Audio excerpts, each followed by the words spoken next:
I just wanted to remind people again that you're not your mind. You're the watcher of your mind. You're not your emotions. You're the witnesser of your emotions. And this can be very powerful in transforming your pain and suffering into love. So if you're suffering from a mental problem or emotional problem, try and flip it around and not see it as a problem and see it as a gift.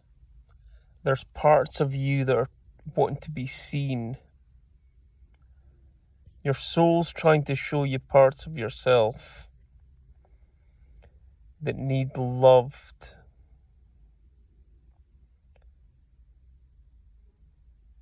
And these things can come in many forms: doubt, fear, guilt, unworthiness, uncertainty. That's how it's so important to practice breath work.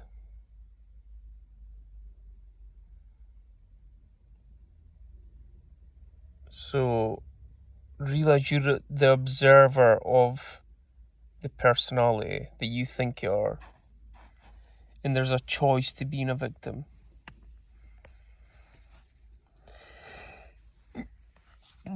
And I know when these things hijack your nervous system, it feels so real.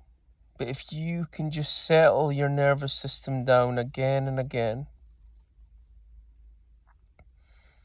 and have faith in the unknown, don't take the bait. Don't take the stories that the ego wants to present to you. The ego relies on your attention to survive.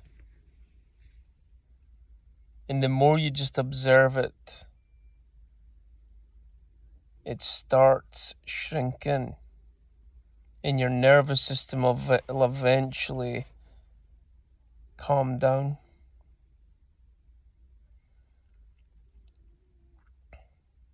So don't be fooled by the ego. It's not you.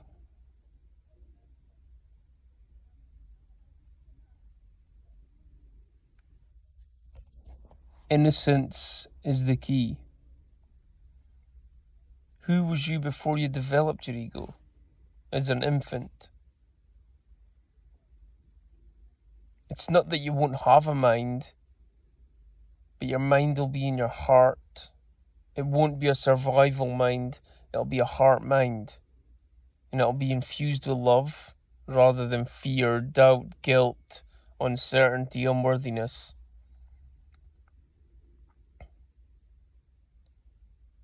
So your natural state is love. You are a being of love. So that's how you know if these things come up: doubt, fear, guilt, shame, unworthiness. It's false. It's just a program that you've believed about yourself. So when personalities come up, victimhood, and you're wanting to I'm a victim, which I understand, it's important to watch the internal state. Start watching your ego like it's an energy. Observe the ego like it's an energy. Just imagine that your ego suddenly transformed into a foreign language that you couldn't understand. Instantly you would stop suffering because you wouldn't understand what it was saying. It's the meaning you give it that causes you suffering.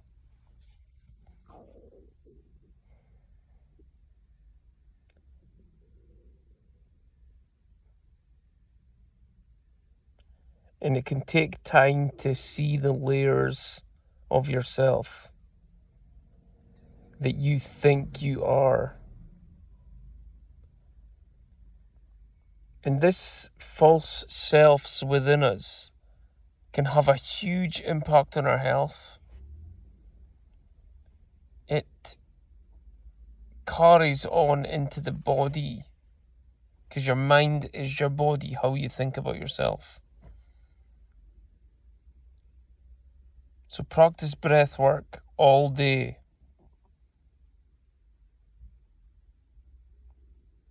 Practice not being a victim. And slowly you'll transform. It might feel like you're going through hell, but even defining that, you've got to teach yourself to sit in energies that are intense without judgment. Just be a neutral observer.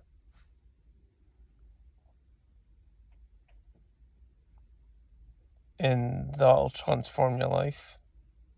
And eventually you'll come back to your breath. And your mind will feel at peace. It'll come out of survival mode. And then you'll start getting thoughts, ideas. A self-image of yourself will improve. So breath work, breath work, breath work. You're not your loneliness. Loneliness is just a character that believes in separation. Observe the character, feel the feeling.